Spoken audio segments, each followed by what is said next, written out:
Olá você, começa agora o Pauta Especial aqui pela sua TV Educativa Canal 3, hoje conversando com Paulo Chancey, consultor em gestão pública. Nós vamos falar sobre a instrução normativa que foi publicada pelo Tribunal de Contas do Estado de Alagoas, que passa a regular as contratações, as licitações para serviços, tanto jurídicos quanto contábeis. Doutor Paulo, muito obrigado por participar aqui do nosso programa. Eu que agradeço, Elias, por essa oportunidade de poder estar aqui discutindo um tema tão polêmico como esse. Estamos aqui às ordens. E o porquê dessa polêmica? É um serviço secular. Pois é. Antes de mais nada, eu quero deixar muito claro aqui que não tem aqui nenhuma intenção de fazer uma crítica sistemática à instrução normativa. Mas é a necessidade que a gente tem de trazer para o debate alguns pontos polêmicos dessa instrução, à medida em que, no nosso entender, e alguém haverá de me provar o contrário, que ela extrapola um pouco a sua proposição, já que toda norma ela diz a que veio.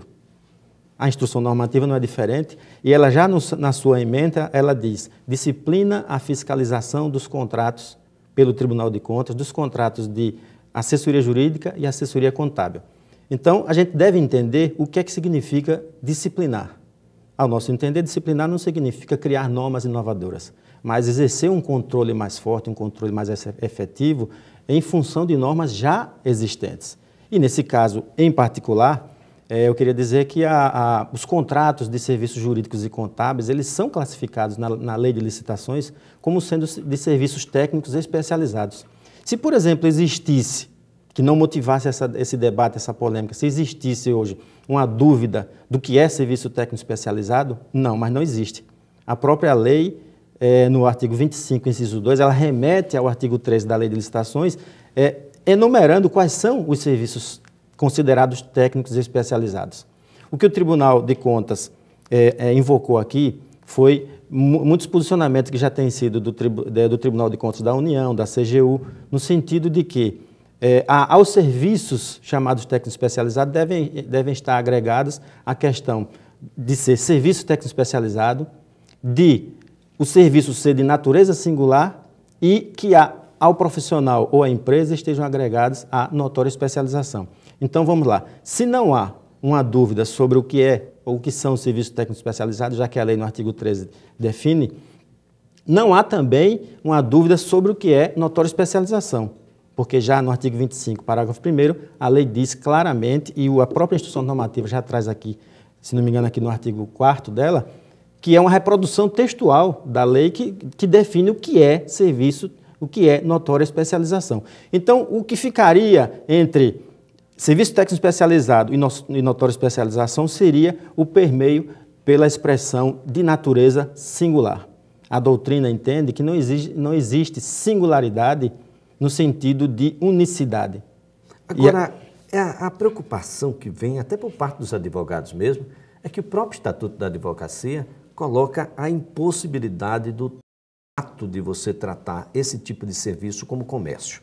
Exatamente. O próprio, você disse muito bem, o Estatuto da Advocacia, ele não permite a mercantilização do serviço do advogado.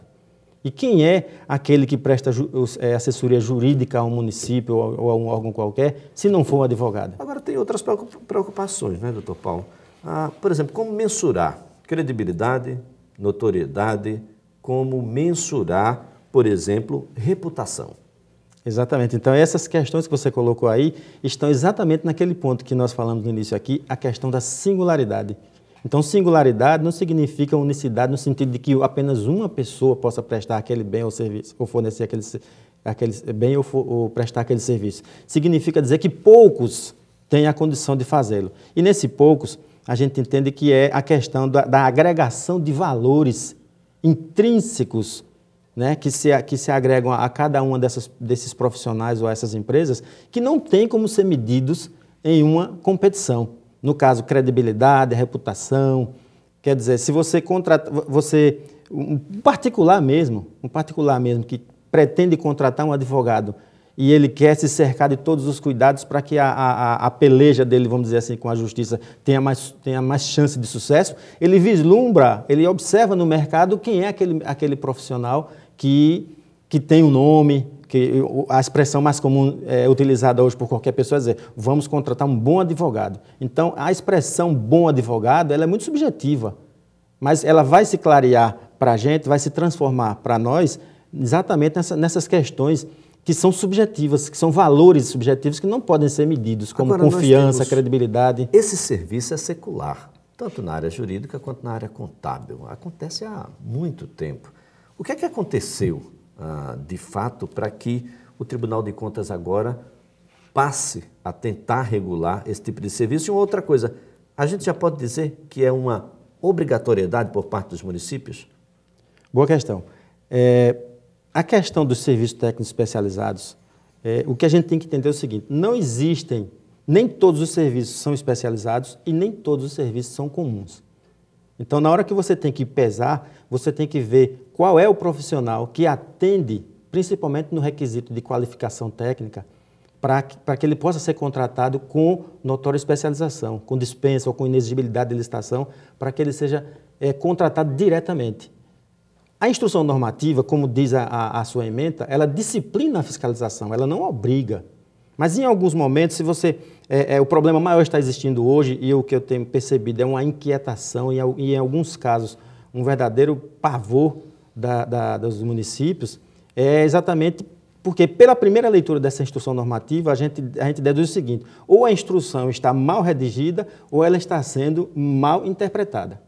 Essa que é a grande questão. Ou as duas coisas. Ou as duas coisas, eu não sei se na proporção, mas ou as duas coisas ao mesmo tempo. A interpretação que eu tenho hoje é que ela não obriga a realização de licitação, até porque ela nem poderia obrigar, porque obrigar a realização de licitação significa simplesmente eliminar a possibilidade legal dessa contratação já prevista, tanto na questão da exceção prevista no artigo 37, inciso 21 da Constituição, como na própria lei de licitações que surgiu com o propósito de regulamentar esse dispositivo constitucional. Então, existem, o ditado popular diz, a expressão diz, toda regra tem exceção. E na Constituição, na lei de licitações, não seria diferente. Não seria diferente. A regra geral é que todo bem ou serviço deve ser licitado, mas devem ser observadas situações em que um serviço ou um bem deva ser contratado diretamente. Então, quer dizer, pode existir a dispensa, pode existir a inexigibilidade. Exatamente. E a diferença? Há uma diferença. A dispensa é que a lei hoje, a lei de licitações, ela estabelece hoje, com a atualização até o ano passado, estabelece hoje pelo menos 31 possibilidades em que um bem ou um serviço pode ser contratado diretamente sem a licitação. E é bom que se diga, até para corrigir uma expressão muito coloquial, que é tirada das investigações, das operações, das intervenções do Ministério Público, a questão contratação sem licitação. É preciso que entenda que contratar sem licitação pode ser legal, se elas estiverem obedecidos os procedimentos da dispensa e da inexigibilidade, ou seja, não houve a licitação. Então, foi contratado sem licitação, mas de forma regular. Certo? Eu fico imaginando aqui, é pura falta de conhecimento ou é realmente uma tendência à corrupção? Porque quando a gente fala em operações policiais ligadas a questões administrativas, quase todas têm uma relação direta com licitação e compras. Não tenha dúvida. Todas as operações realizadas até agora, todos os escândalos que vieram à mídia, eles invariavelmente trazem no bojo de acusações atribuídas às pessoas acusadas, trazem fraude à licitação. Mas é importante que a gente lembre que nesse contexto de visualização, de controle e fiscalização, algumas situações devem ser destacadas, porque é um conjunto de coisas que são observadas, às vezes falhas mínimas administrativas, que são colocadas num pacote como sendo irregularidades e caracterizar fraude à licitação. Uma delas é essa questão de se dizer contratou sem licitação.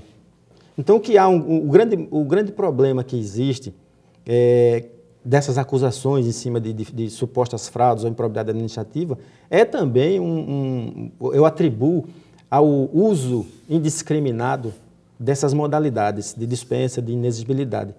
Fracionar a compra de determinado produto que excede o limite máximo para a compra sem licitação, esse é um tipo de coisa que acontece bastante. O fracionamento é uma questão muito discutível ainda.